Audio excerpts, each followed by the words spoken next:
હાય my વ્યુવર્સ, કેમ છો બધા? મજામાં? આઈ હોપ કે તમે બધા મજામાં હશો અને હું પણ એકદમ મસ્ત અને ઠંડી ઠંડી છું.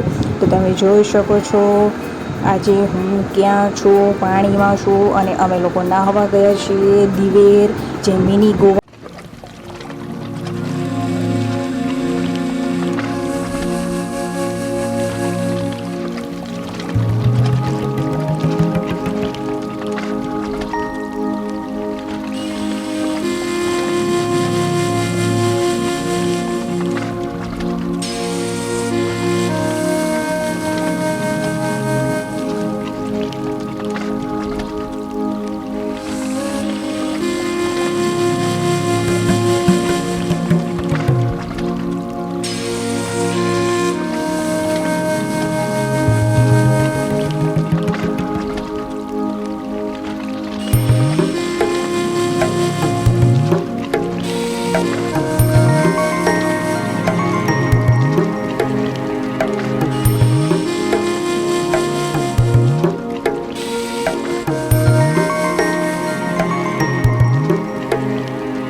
ખાસ ધ્યાન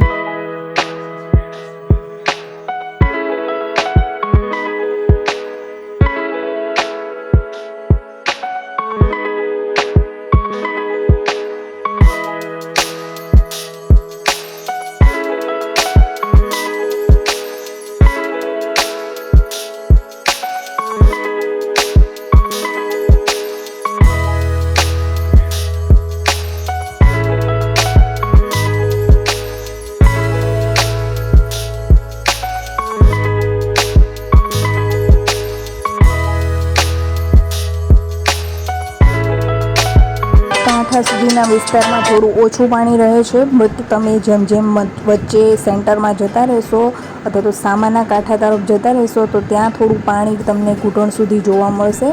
પરંતુ હા, એક વાત એ છે કે અહીંયા પાણી એકદમ ચોખ્ખું હોય છે, બિલકુલ ગંદુ નથી હોતું. નર્મદા નદીનું આ પાણી એકદમ, જુઓ તમે જોઈ શકો છો, રેતી ચોખ્ખી નીચે તમને દેખાય છે. તો તમને ખૂબ મજા આવશે, તમે મન ફાવે તે રીતે તમે નાહી શકશો આ પાણીમાં. તમને એવું ફીલ નહીં થાય કે ગંદુ છે, તો જેમ તેમ નહીં નવાય, મોઢામાં જશે, આંખમાં જશે, કાનમાં જશે, તેવું બિલકુલ નહીં. એકદમ પાતળું તેલ જેવું પાણી છે, તમે જોઈ શકો છો. તો અમને લોકોને ખૂબ મજા આવી હતી અને હમણાં ટ્રેન્ડિંગમાં છે આ દિવેર બીચ અહીંયા સાદલીમાં. તો તમે પણ વીકેન્ડમાં જરૂર આવી શકો છો અને ઉનાળામાં બહુ ઘસારો રહે છે આ બીચ પર અને ખાસ કરીને સન્ડેના દિવસે તો બહુ જ ભીડ હોય છે. ગાડીઓ તમે માંડ માંડ બહાર કાઢી શકો છો અને પાર્ક કરી શકો છો. પાણીમાં આવ્યા પછી તો ભીડ ના લાગે, કેમ કે બહુ વિસ્તારમાં આ પાણી છે, નદી. તો છૂટા છૂટા બધા પોતપોતાની રીતે નાહી શકે છે. બટ જે વાહન પાર્કિંગની જે જગ્યા છે અને તે રસ્તો જે છે ને સાદલીથી દિવેર સુધીનો, તે બહુ સાંકડો છે. તો અહીંયા રવિવારના દિવસે સ્કીપ કરવું પડશે આવવાનું.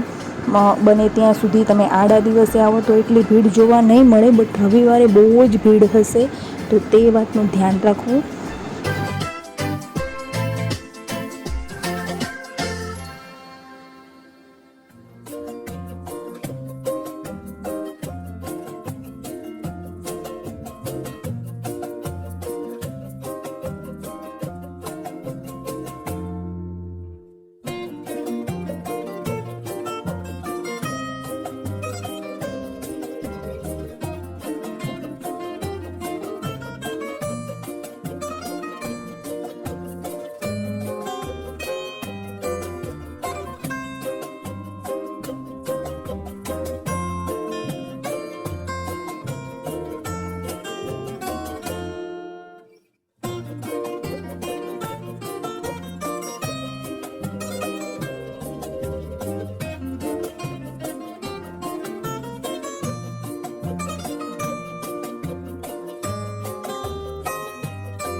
1-2 કલાક નાહ્યા પછી અમે લોકો થાકી ગયા. જીયાન સ્પેશિયલ થાકી ગયો હતો, તો અમે લોકો બહાર આવી ગયા, કપડાં ચેન્જ કરી અને અમે જે ટેન્ટમાં અમારો સામાન આપ્યો હતો રાખવા માટે, ત્યાંથી અમે આ રીતના ભજીયા અને બટાકા પૂરી લીધી. પછી એન્જોય કર્યું, ખાધું, ચા પીધો, નાસ્તો કર્યો અને થોડીવાર કલાક જેવું બીચ પર જ એમ જ બેઠા 6-7 વાગ્યા સુધી.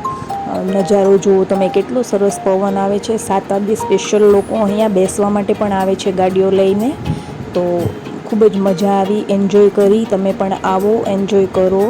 અને તમને મારો આ વિડીયો કેવો લાગ્યો તે મને કમેન્ટમાં જરૂર જણાવો.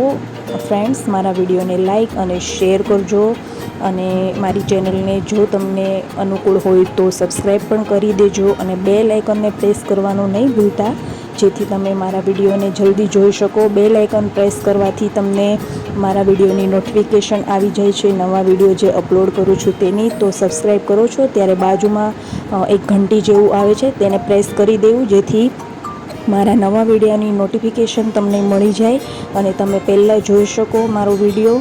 તો અમે ઘર તરફ નીકળી ગયા હતા 6:30ની આસપાસ. તો આવજો ફ્રેન્ડ્સ, ફરી મળીશું નવા વિડીયોમાં. ત્યાં સુધી આવજો. જય શ્રી કૃષ્ણ અને જય માતાજી ફ્રેન્ડ્સ.